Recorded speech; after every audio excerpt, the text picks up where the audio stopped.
Good evening and welcome, or welcome back. This is our episode 2 Heroes Talk Back, live here on the Decameron Opera Coalition page, YouTube, and various Facebook pages for some of the constituent organizations in the Decameron Opera Coalition. So we're talking tonight about Heroes, the new project by the Decameron Opera Coalition. What is Heroes? It's 8 world premiere operatic film events, all available to stream now at DecameronOperaCoalition.org. Maybe you've already seen them and you're here to learn more, or maybe you're gonna wet your whistle with some talk from these artists tonight, and then you're gonna go take a look. So $15 at that website will get you a ticket to all 3 episodes. And all 3 episodes, we've taken the 8 world premiere operatic films, we've divided those into 3 episodes, but all 3 episodes are up right now.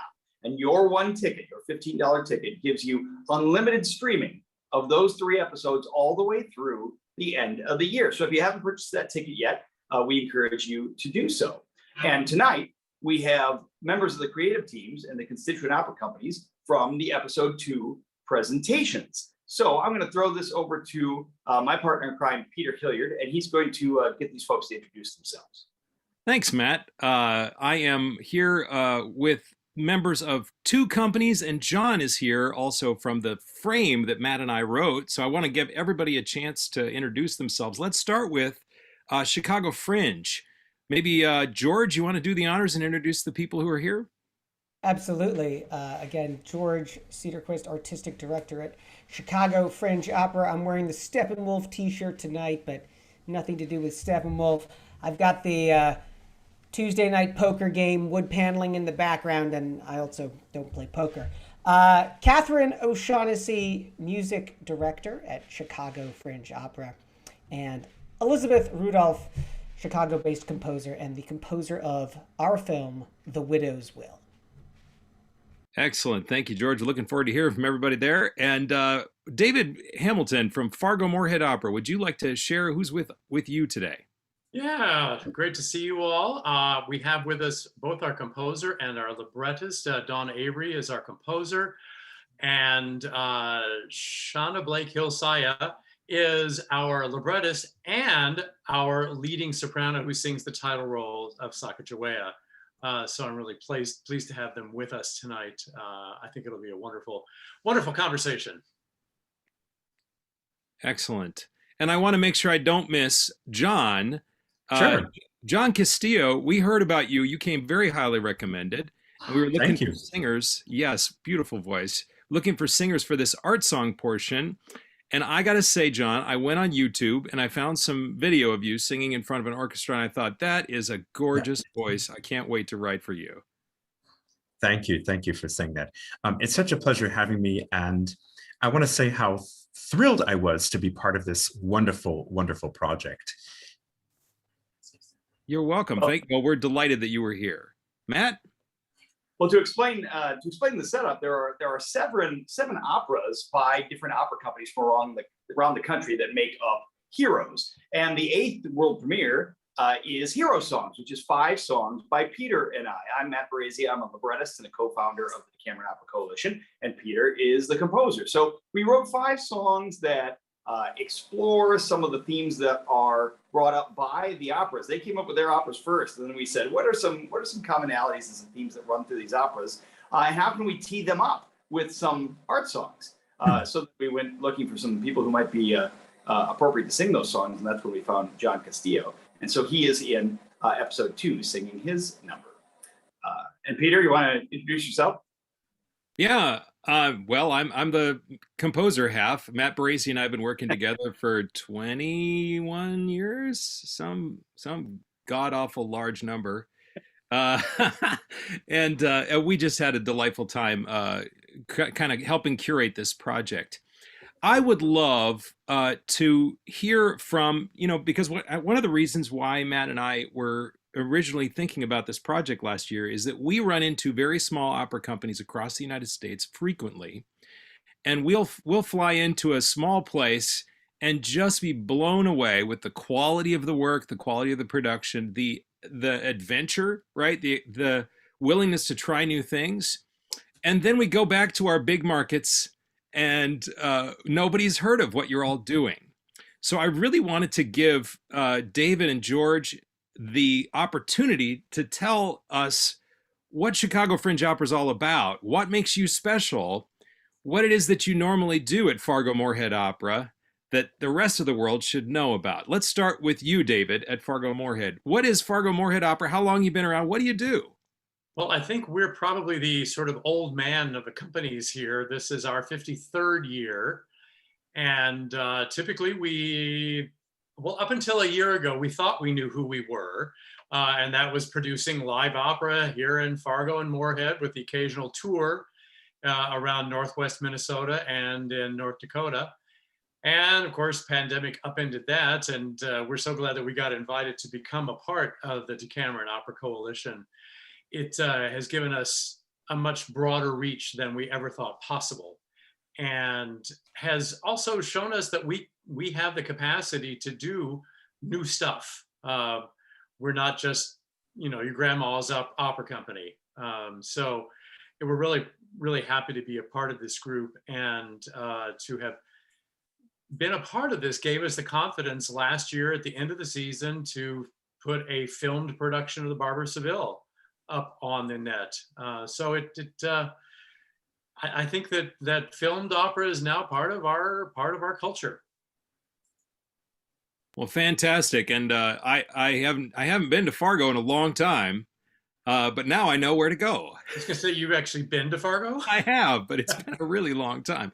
But I've also been to Chicago. So George, why don't you tell us about what Chicago Fringe Opera is doing?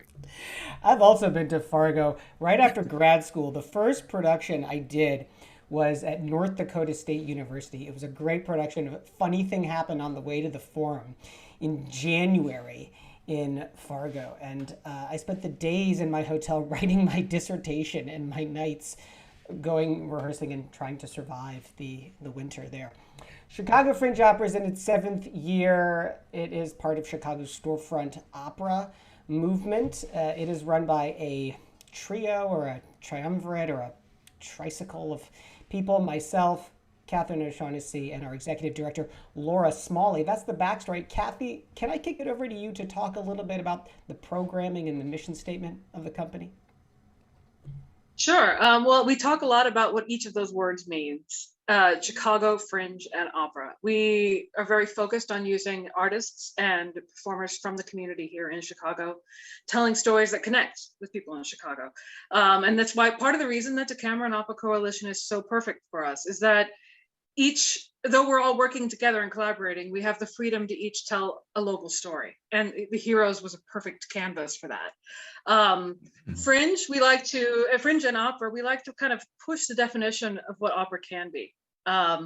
We perform in theaters, but we also try to perform out in the community. We try to be those people who are just everywhere. People keep running into those folks from Chicago Fringe Opera. That's part of the vision. And so we're trying to discover where we can grow. And that's a big part of what this project is to us as well. If I'm not mistaken, Chicago Fringe, you were named Best Opera Company in Chicago by the Reader last year. Is that right? Might have even been this year.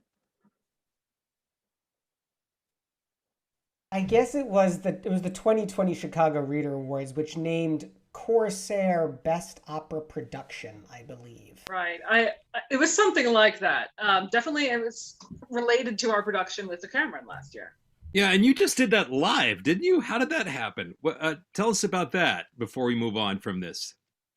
At Navy Pier, which if you have been to Chicago is a huge tourist destination with multiple outdoor stages, the folks at Navy Pier put together an event called Chicago Live Again, featuring 40 of the city's sort of prominent performing arts companies.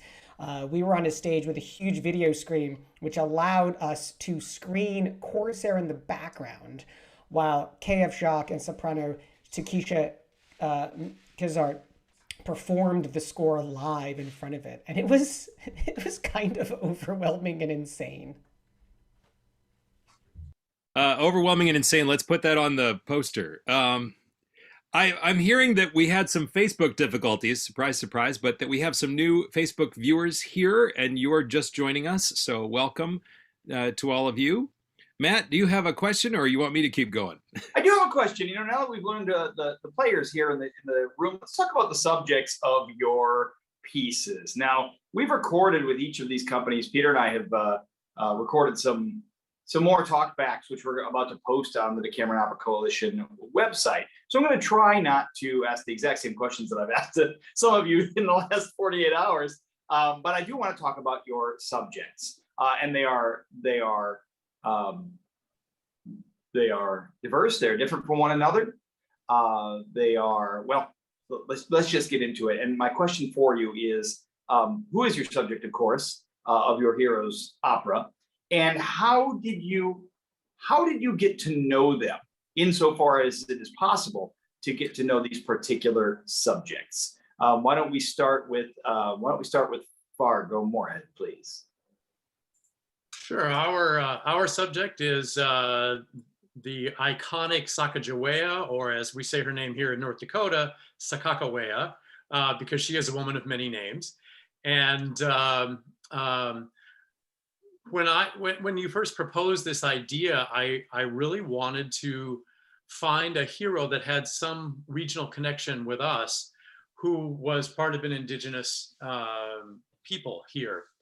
And she is such an icon, and yet not that well known, because the story is always told via Lewis and Clark. So I thought that she would be the perfect subject for us to consider, and started. Well, first I contacted Blake, because Blake and I have known each other for quite some time. And as a matter of fact, Blake sang the role of Sacagawea in Michael Ching's Corps of Discovery that we toured around the state of North Dakota.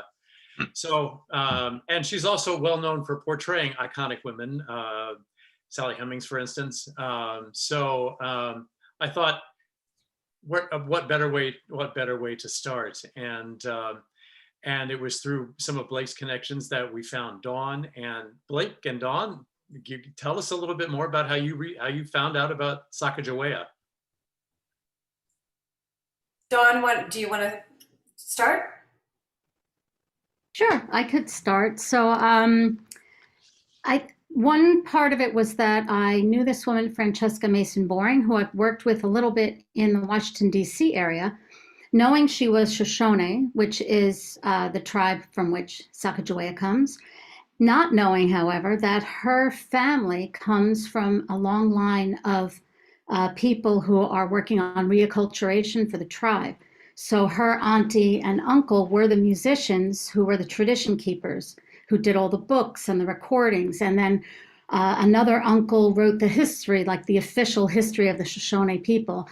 And they've been working on the language acculturation, which anybody can get online. It's pretty difficult language, frankly, but you can see the dictionaries. And so Blake and I got to have this very generous teachings from the Shoshone. Now, obviously, this happened quickly. In typical Native tradition, you bring a feast, you get to know the people, you have relationships for like at least a year before you would even do a project. But they were so generous with their time and their knowledge that we got to learn a lot. And the piece to me is very much about Sacagawea, but also about Mother Earth, which I really appreciated the piece about Hazel Johnson, because it's the same thing, a great woman who really cares about the earth, and both who have worked on their communities, but it's become sort of a global effort. So I thought it was interesting that we were paired in a lot of ways. And Blake. Sure. I mean, when I first played her as the kind of singer that does an almost nauseating amount of research, I had already read so much about her, and I came to find that there was a kind of mystery to her that is constantly retained, because we only know about her as much as is in the journals, the Lewis and Clark journals, and they're really very short entries that either have to do with specific, events or just general impressions, and they're really very short entries. So we don't, and then on top of that, then we have tribal lore that has kind of piggybacked on top of that. So a lot of historians, have done a lot of reflecting onto her. their concept of what her life might have been like. There's even a lot of argument about her, whether she died when they say she died in more Western tradition. There's a tribal tradition that says that she went back to her tribe and had a whole other family and lived to be very old, and didn't die when they say that she died in the normal lore. So there's just so much mystery and projection swirling around her. And so what I became really fascinated with was that no matter how much people projected onto Sacagawea, her character seemed to constantly shine through that. And what we do get from the journals are these moments of tremendous character. You know, when she very bravely saves all of the, papers and provisions on the journey when they have a boat capsize early on in the river. When she walks ahead of them, when they meet new Native American forces because she is a symbol of peace with her son on her back. When she digs for camas roots in the winter and saves their lives because she knows how to live off the land. When she knows how to bargain for horses and provisions because she's learned how to do this. And in her culture, oftentimes the women do that kind of commerce. So she really takes a leadership position, and a position that is obviously critical, so much so that once they get to their winter fort towards the end and the very difficult point in their journey, they give her an equal vote as to where they build their winter fort because they value her opinion so much. And if you think about it, she began this voyage as the child bride, carrying child who just happens to have some language skills they needed of this person that they considered the real member of the Corps of Discovery. And she really trades places with her husband as her husband becomes more and more of a drain on the group, and she becomes more and more of a true companion and a true contributor. So I loved that arc, and I loved that always shone through almost everything else people projected onto her. And I just really wanted to highlight that part of her, was it her tremendous character and bravery. And I think that's one thing also that was important to me as a producer, was that our creative team all have Native ancestry, some more than others, but that everyone had some some Native ancestry connection. I thought that was really an important part. And then of course Dawn and I were talking, it was just like, I think the universe wanted this to be written because everything kind of fell into place with Francesca Boring and the connection to, in fact, the model that we have on our image is a direct descendant of Sacagawea's brother. I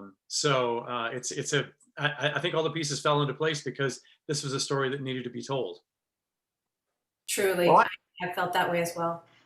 I have to say, I was really impressed. I mean, when your team got together and we got to talk to them, and they talked about the challenge in front of them. I mean, taking this person who I guess everybody thinks they know because she's such a historical icon, but who is largely unknowable at this point. I mean, she will remain a mystery. Those mysteries will probably not really be solved conclusively. But she's been a cipher for all these people who have, like you said, laden her with the identity that they needed her to have. And you said, we're going to dig in and try to say something about her and let her speak. And not to interrupt, but I just to piggyback on exactly what you're saying, I have in the text that I wrote in the final aria, no matter what you need from me, no matter what you've come to see or who you think I am, I have arrived. And what I really mean by that is that, she arrives in your consciousness.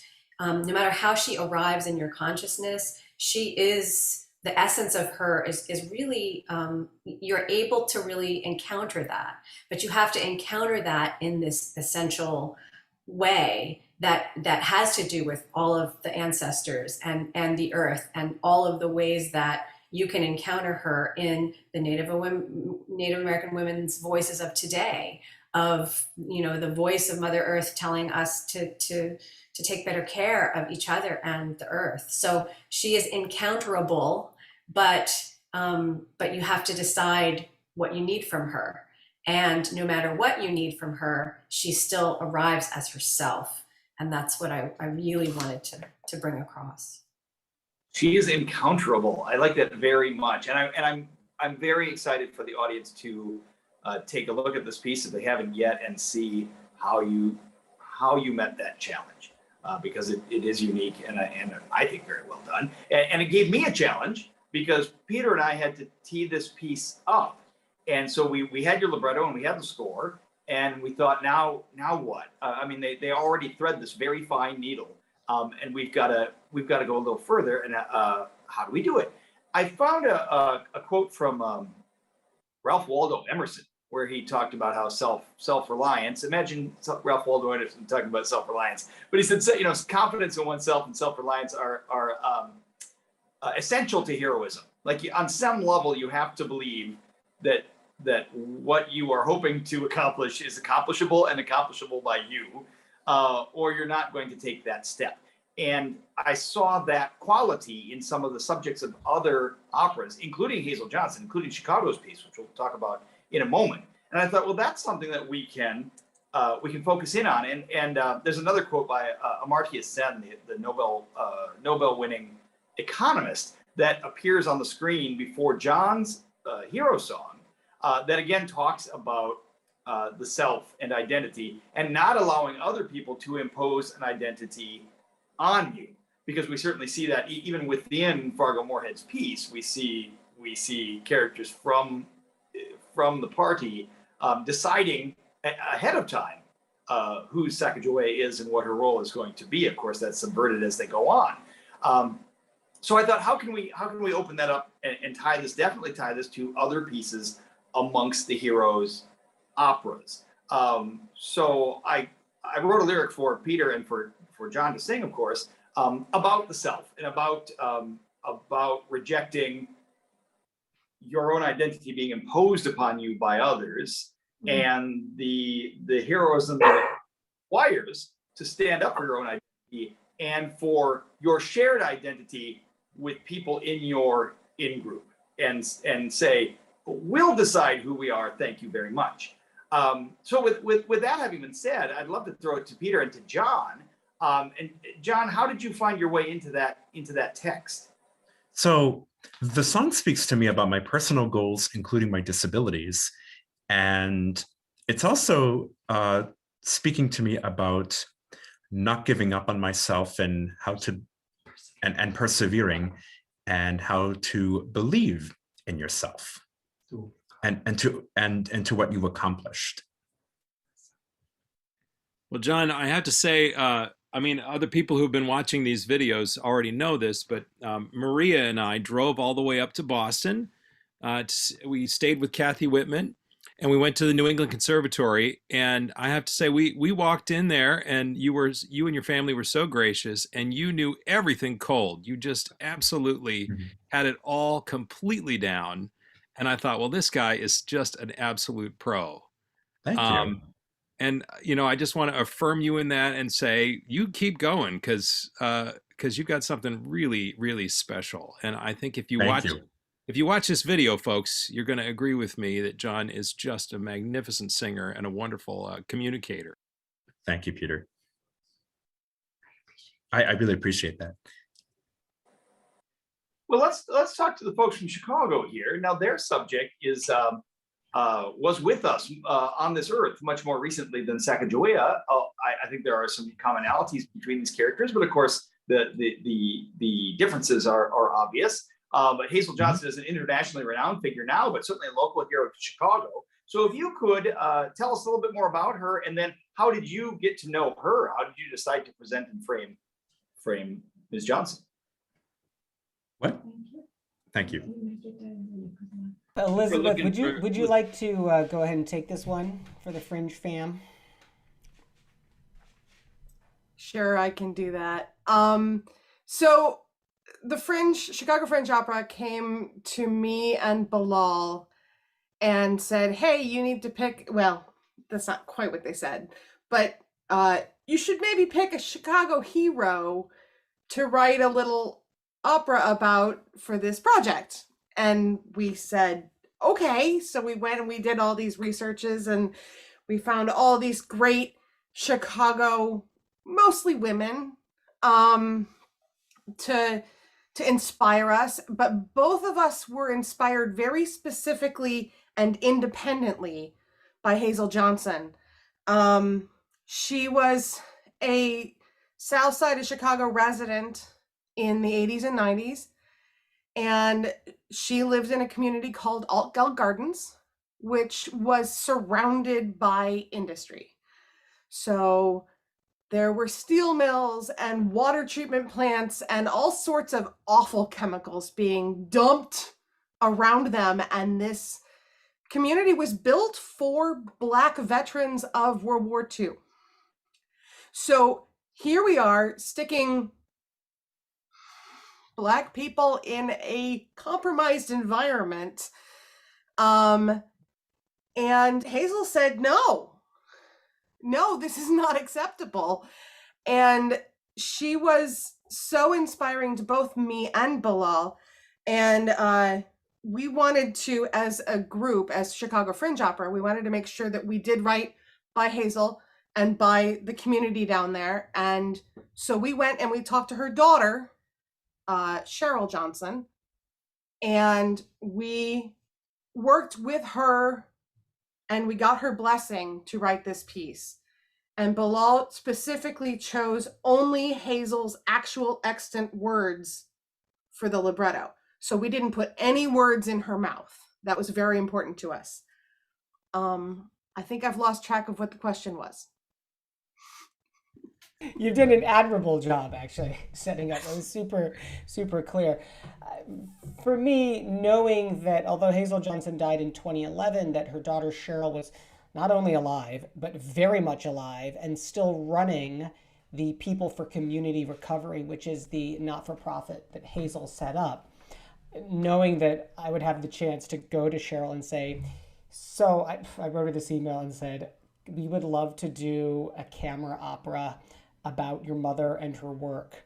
I don't know if that is of interest. And I sent her the link to Corsair from the 2020 Decameron Opera Coalition production, which is, all those are still streaming on Adagio, P.S.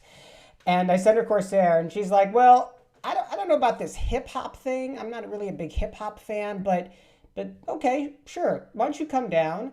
And Bilal Dardai, the librettist, and myself and KF Shock, the cinematographer, we went down and spent a very lively afternoon with Cheryl, talking to her and having her take us on what she calls a toxic tour. And she threw us in the back of her car and just drove us around and said, this is what this is, that's what that is, this is the river, this is the plant, and it was woven in with her mother's story of being raised in New Orleans, moving to Chicago, becoming a devout Catholic, her husband dying of cancer, and taking on the Richard M. Daley administration in no uncertain terms. And it was really that visit with Cheryl that I think kind of locked this whole thing into place. Wow, that's amazing. That's amazing. And I also want to draw connections, because there's so much of this process is finding the people who really know those stories and who live them and who are related to them, and sort of inviting them into the process. That seems to have really been a catalyst for powerful things. Elizabeth, you just closed another opera about a historical figure, about Dr. Lois Graham. Yes. Yeah, tell us about that.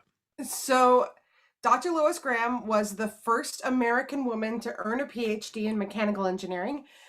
And that happened at the Illinois Institute of Technology in 1956, which is kind of ridiculous. Kind of late. I'm very late. And I created the libretto for that one. And I used her extant words. And I added to that some words from a suffragette named Elizabeth Woodbridge, and her words were written in 1923. And so I made that into a conversation across the decades between those two ladies, and hopefully a conversation also with the audience, to say, look how far we've come, but look how far we have yet to go. Did you see any commonalities between the two stories, and how did you approach them differently as a composer? The commonality for me is that neither of these projects are finished. Both of these women are no longer with us, but the fact is that in 1994, when I was trying to get a bachelor's degree in composition, I was still dealing with misogyny. It's not over in education. It's not over in STEM. It's not over. And the project of, creating an equitable world for us with the environment protected as well is also clearly not over. We know this because of geopolitical events in the last 10 years. It's not over. Neither of these projects are over. And so the pieces, even though each of these pieces is 15 minutes long, they're not over either. I guess that's what I would say. No, that's powerful stuff. Yeah. And that actually kind of leads to, Matt, your other text for the song that Tizia sings. She's not here. She's singing at the Met right now, right? I think that's why she couldn't be with us. We figured, well, okay, you don't have to come to this one. But Matt, you sort of took an interesting take on the arc of justice. That famous image that people use when they talk about history and justice. You want to talk? It is, and I think some people think Barack Obama made that up, and some people think Martin Luther King made that up, and some people think Abraham Lincoln made that up, and it goes back a little further than that. But the fact that it keeps popping up and becoming a major quote again and again and again is a testament to the veracity there, that the arc of the moral universe is long, but it bends towards justice. However, it doesn't bend itself towards justice. It bends towards justice because people keep jumping up and down on it. And so with someone like Hazel Johnson, like Chicago didn't, there's a story in the news this year about a metal shredding plant in Chicago that is in a neighborhood that is entirely people of color, and trying to get that moved. So Hazel Johnson's mission goes on, but it took, she spent her whole life, once she keyed into this environmental inequity, to continue that mission. And we see that, goodness knows, justice for indigenous peoples not only did not end with Sacagawea, we're not even close.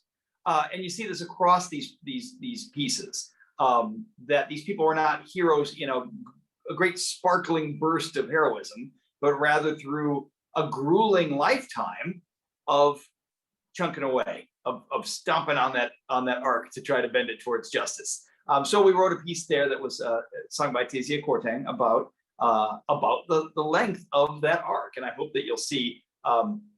It certainly ties right into the Chicago Fringes piece, but I think you will find that theme across all of the operas. And I should probably ask Peter, because you've been asking the questions, you haven't gotten to answer any, but tell me about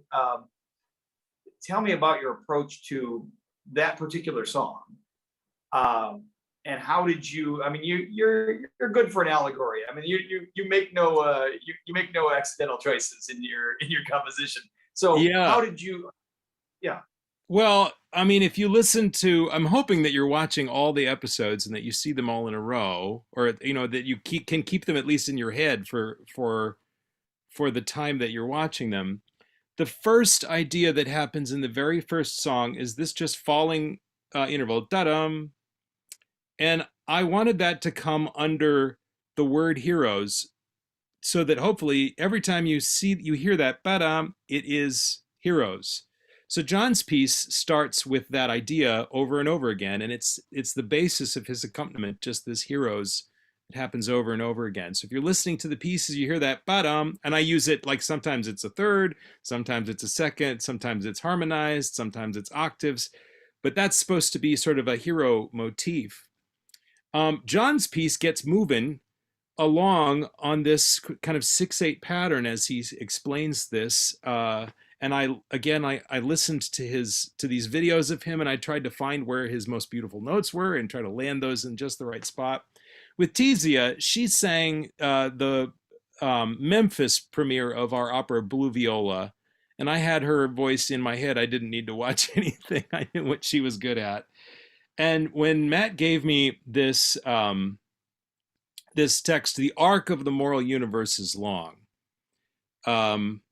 Every time she says the word arc in the text, I think 4, maybe 5 times, and I thought, arc is a lovely is a lovely vowel. Matt's a librettist who understands what singers like to sing. And I thought, well, what if that arc was actually an arc? What if she was singing a kind of shape, of sort of arching shape?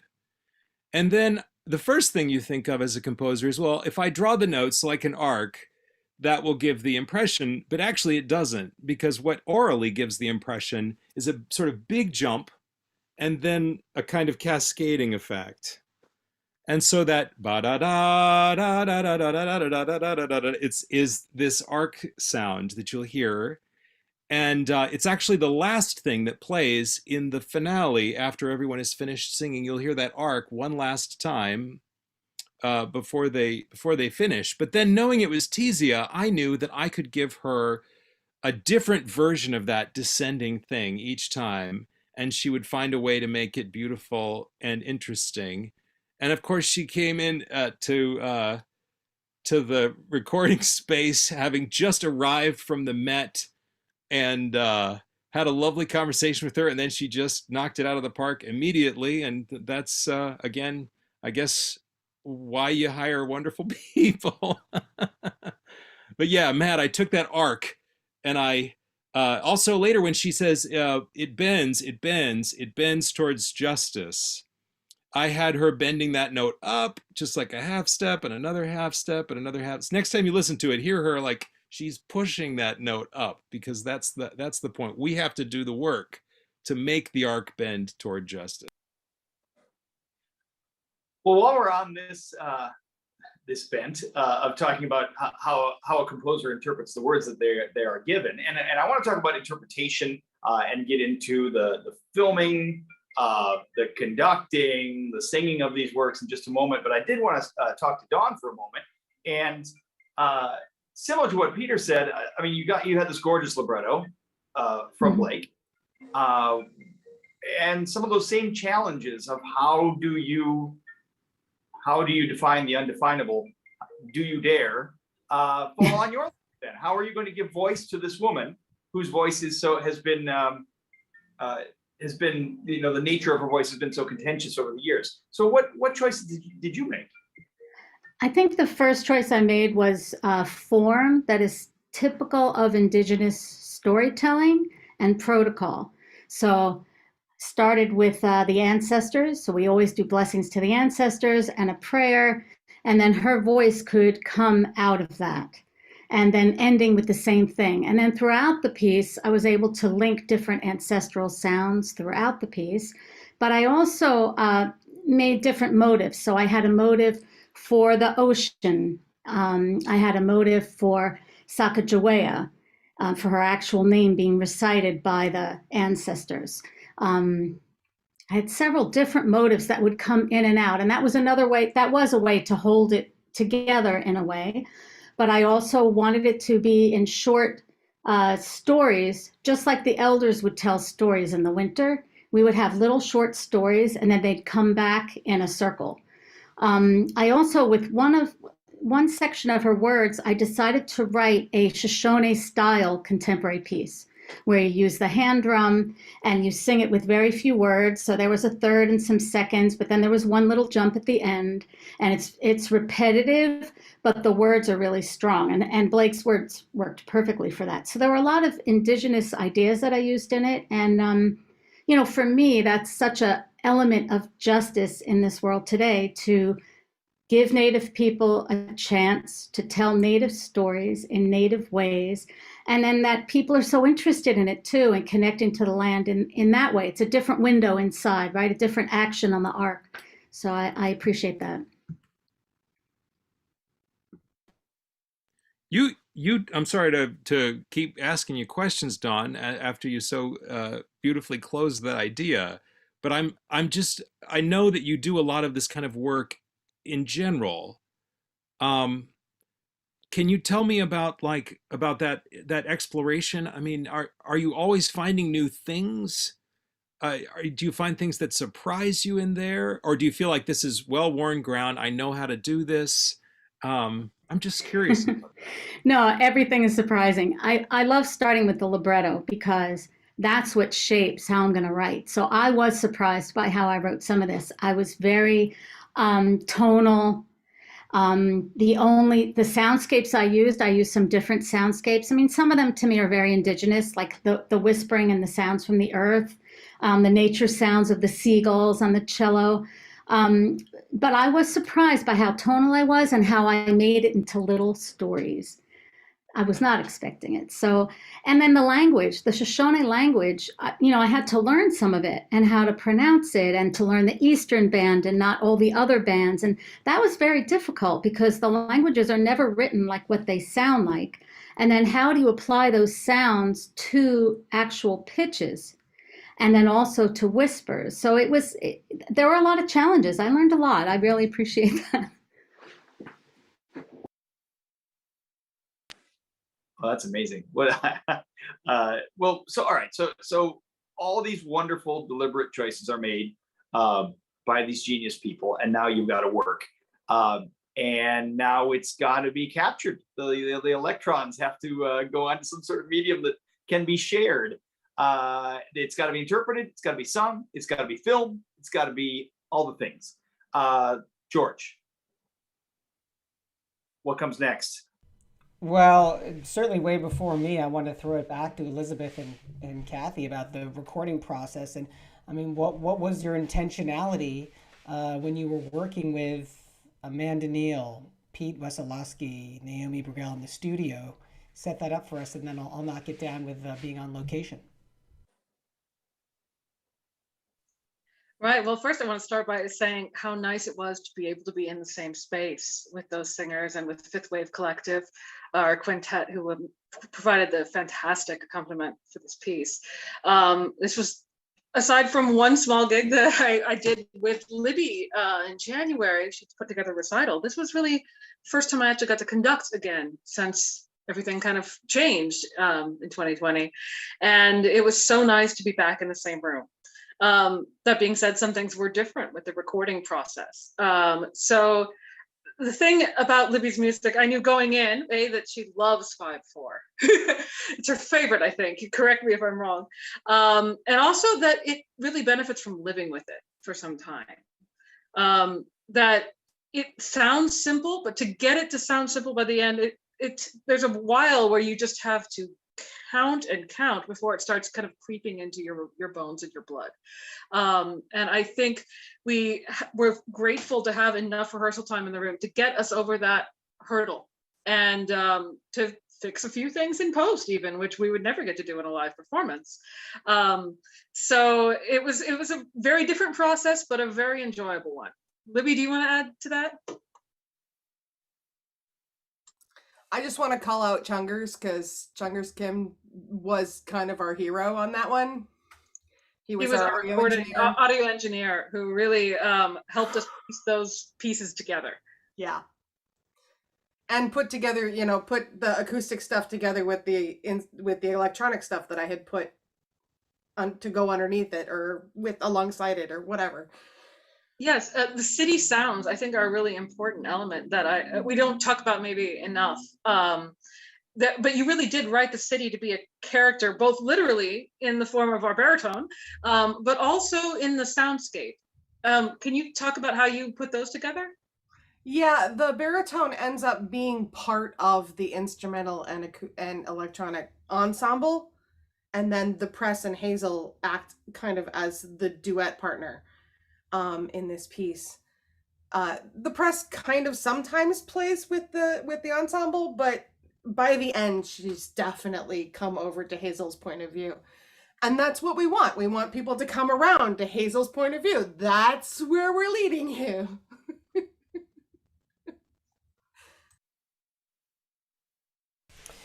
Yeah, what really was all about juxtaposition. I think on the filming side too, we tried to lean into a couple of key juxtapositions. First of all,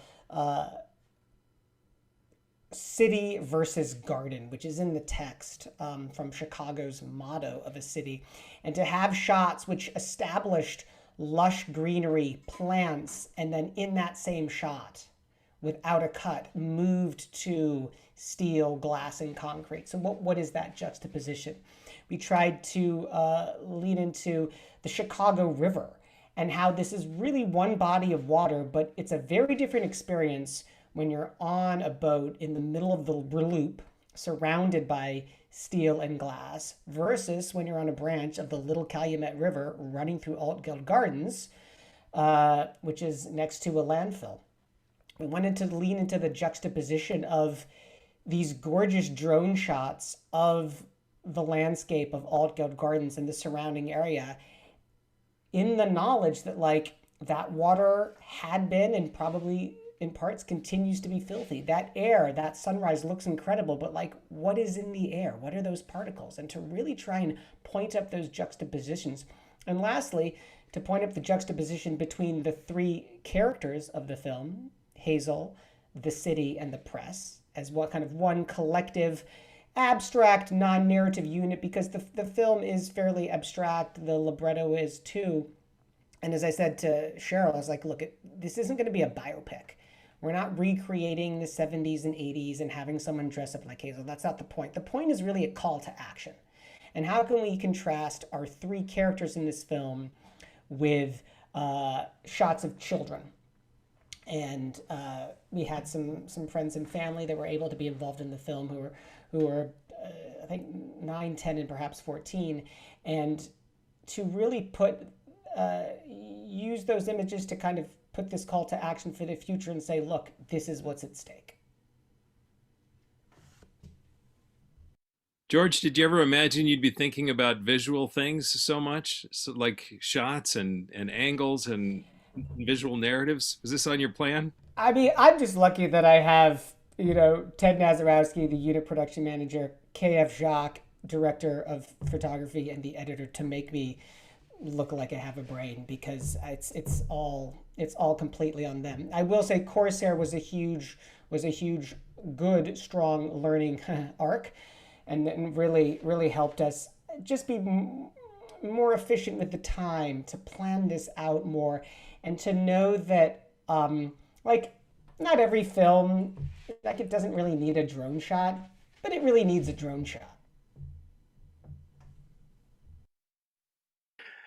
Yeah, I think Elizabeth, you were mentioning, I think the audio engineer. I think the classical music world has never appreciated audio engineers as much as they do right now. Do you know what I mean? We all have our favorite one now. We all want to buy that person a whole case of wine. God bless them. Chungers would be happy if you bought him a pizza. They seem to be so chill about everything too, which doesn't make any sense to me, because we're making them stay up all night fixing our mistakes. I would be furious. I think it's a character trait of great audio engineers that they're super chill, amazing, like steady, patient people, at least where artists are concerned. That's been my experience, especially in this, but God bless them. Well, I want to hear about Fargo's film as well, but this might be a time for a little interlude where, Peter, maybe it's time to talk about the crazy road trip again and how John was captured and by whom. Well, maybe, John, I think you're muted right now, but if you could unmute, we could talk really briefly about filming the ensemble at the end. We need you to unmute your microphone, but then we'd love to hear from you about how we did that, if you remember.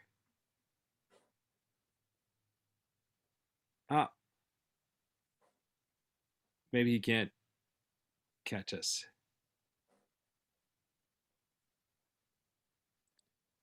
Oh, Well, where? works on that phone. If you were with us at the last watch party, Peter, as well as Maria Senzi Sellner and filmmaker Kathy Whitman, took a big driving trip up the Eastern Seaboard to capture the singers for the hero songs in a variety of spaces, in a variety of acoustics that sort of had to be married or equalized to some degree afterwards. And Peter, what were the locations and what was the process Oh, there? we filmed at the New England Conservatory and the National Opera Center in New York, and at Opera Delaware, which has a beautiful space. I want to plug Opera Delaware because they were really cool for us, kind of getting us a location when our first location in the Philly area fell apart. But we went from place to place, and I played piano in each location, and then I recorded the accompaniment for the finale in each location, just so that we had some options.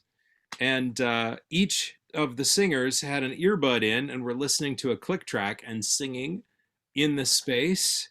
And we married all of those parts. Actually, Maria Sensi Sellner did a lot of that work, and Christian, our audio engineer, did yeoman's work there too, long into the night. And we mixed all of those together because it's 2021, and apparently that's how we do ensembles in many states at different times. We got comments coming in from the internet, and some of these are some big compliments for John and John's performance. John's performance is so gorgeous. I'm on the DOC Facebook page. I see here such beautiful singing, John Castillo, and gorgeous songs, Peter and Matt. Thank you very much. So John winning over legions of new fans out there. Justine, composer of Letter to Our Children, has popped up and said, what a beautiful use of the word arc. So, while I'm looking at comments that have rolled in, I see here that the acknowledgements opening and closing Sacagawea were beautifully effective. And someone has said that they just saw Sacagawea this afternoon. Great job, and hello to Dawn. So while we're talking Sacagawea, can we talk about the film there? I mean, the added challenge that there's a historical element to it, of course. So, David, how did your team solve that problem? Well, I have to tell you that both Dawn and Blake did yeoman's duty in the creation of this work. Because Blake is on the West Coast, Dawn is in upstate New York, our baritone, clarinet, and violin were in Fargo. As you said, we all had wonderful audio engineers. Thank goodness for the audio engineers who were able to make everything sound like it was done in the same space. And Blake actually wore another hat in addition to leading soprano librettist. She was also really the director, and came up with all the wonderful video footage that was used.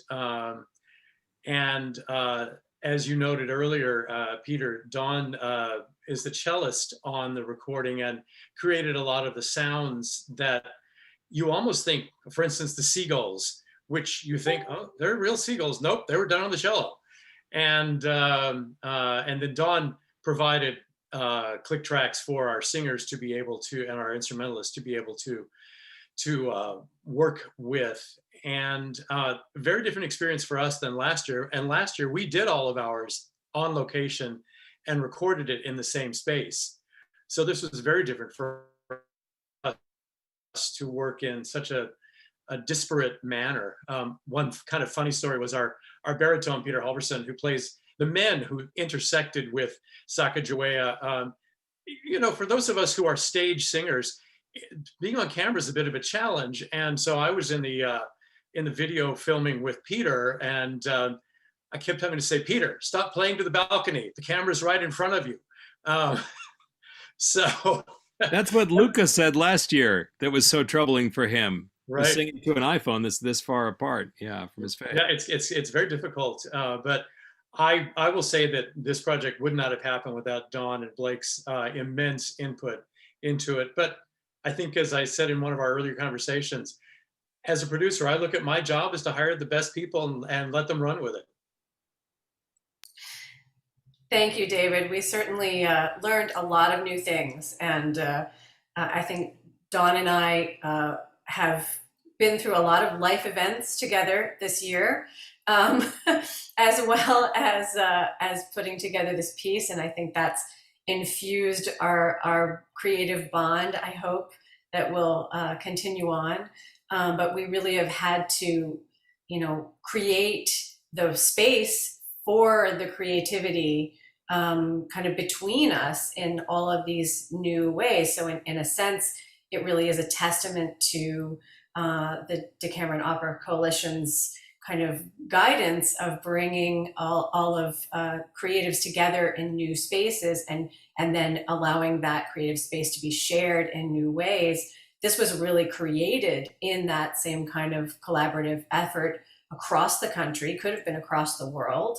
Time zones would have gotten even more difficult if that was the case, so I'm glad. But each of us really, taking over our own creative space and then sharing it, and also trusting each other tremendously, which I really hold very dear, that so many trusted me and that it was easy to trust them, particularly Dawn. But Dawn and her audio team, which I'll let her talk to you a little bit more about. But in the sense of putting the film together itself, it kind of became clear that I was going to need to put on this director hat. And so I kind of really had to live in my imagination with what it was I wanted people to see and feel. And yes, I did many, many sleepless nights looking for footage to fill in what we were able to shoot ourselves. And I even lost the camera crew that was supposed to shoot me at the last minute and ended up shooting myself.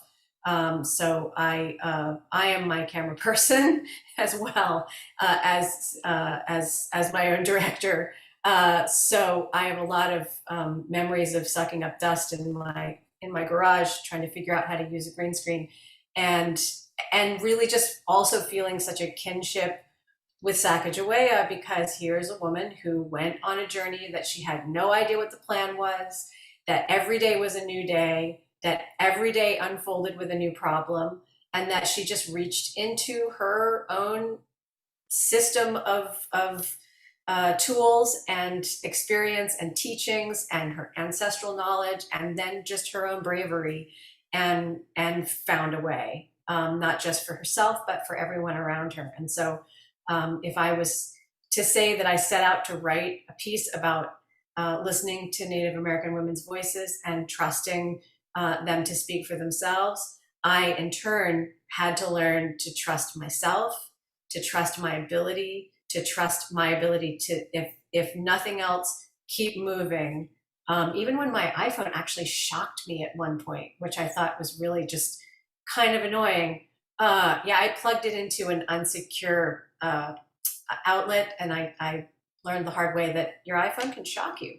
So there was just a lot of learning moments, and I will say that I would be really remiss to not wrap this up by saying that Wayne McConnell at Click Content Studios, who was our final draft editor in the film arena, could not have been a greater ally for me. And I think, as we were talking about earlier, you encounter misogyny in lots of ways when you're trying new things as a woman in a position of any kind of leadership. I cannot say enough about every single man that has been part of this all-woman team creative project.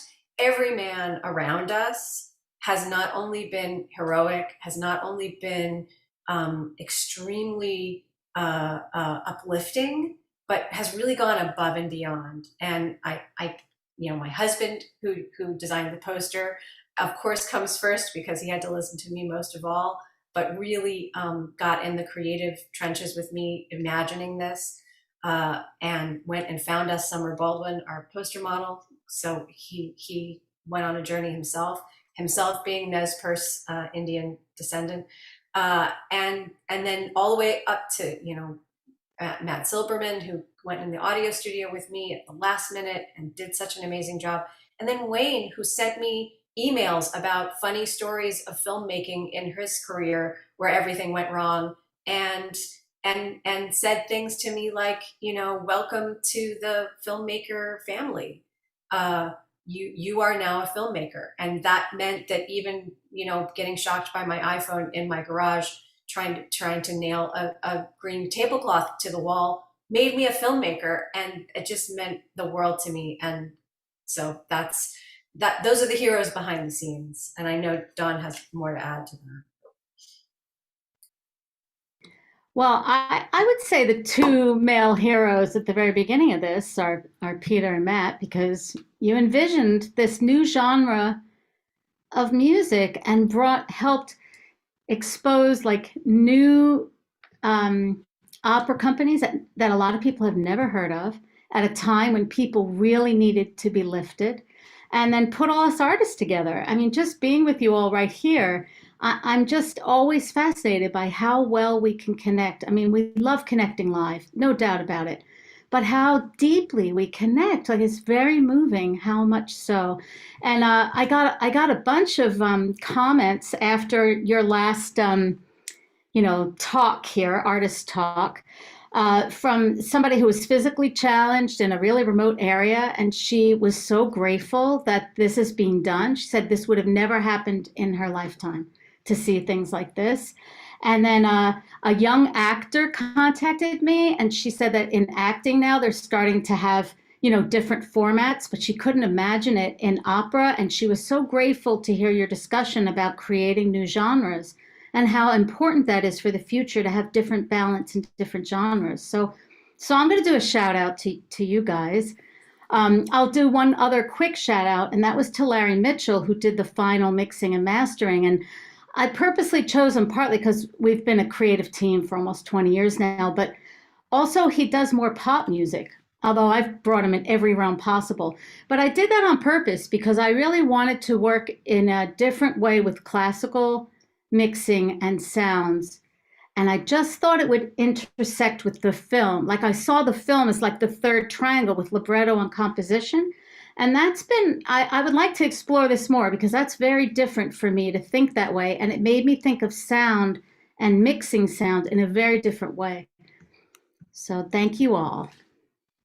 I just want to jump on at the end and say also, as proof of the audience that Dawn is speaking to, my neighbors who saw me running around with lights and trying to figure out how to, stage the garage, went on and saw the film and just talked my ear off about how much they couldn't believe that opera was something that they could see as a film. They couldn't believe that somebody like Sacagawea would have an opera about her and that we would sing in Shoshone.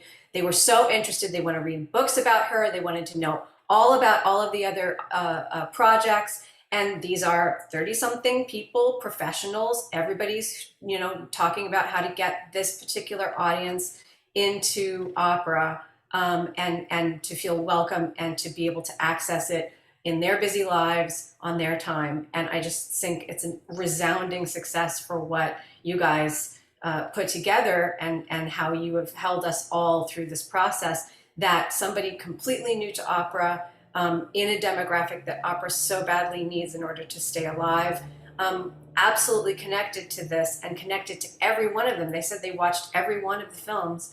They didn't just go on and watch it because of me, that they just couldn't stop watching and they couldn't stop marveling at how much they were able to get out of it, and that they're going to keep watching and really enjoying what you've built here. So hero turn right there. Well, that's wonderful. Of course, that's why we're doing it. That's the hope. And also, even from last year to this year, there have been a bunch of new relationships founded between these companies, and people are collaborating in new ways.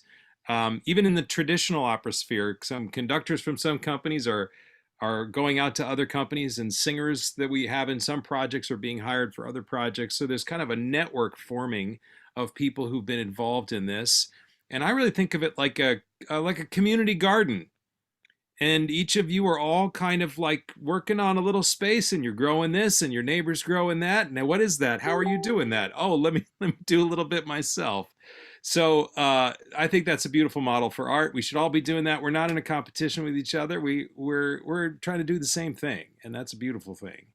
And I want David, to thank you for that being a you part of have that. a multi Decameron Opera Coalition Rogues project coming up yourself, yes? I do, yes. I'm swiping some of the Chicago Fringe people, both Kari Laurent and Takesha Kizar are coming to sing Don Giovanni and Don Anna, and Maria Sensi-Sellner is coming to conduct. So it's going to be, we start rehearsals next week. So we'll see how that goes. We're updating it to the present day, and Don Giovanni is a Jeff Bezos type. So we'll see how it all plays out. Marvelous, marvelous. Well, we're hearing with each of these parties and with each day that goes by since Heroes has been released, we're hearing more of these wonderful stories about the innovations that are coming from the Decameron Opera Coalition's work, the voices that are being given a platform and heard in places that don't always get to hear opera, that don't always get to watch operatic film, that don't always get to hear the stories and the plurality of stories that are being told by the plurality of people who are telling them all across the country.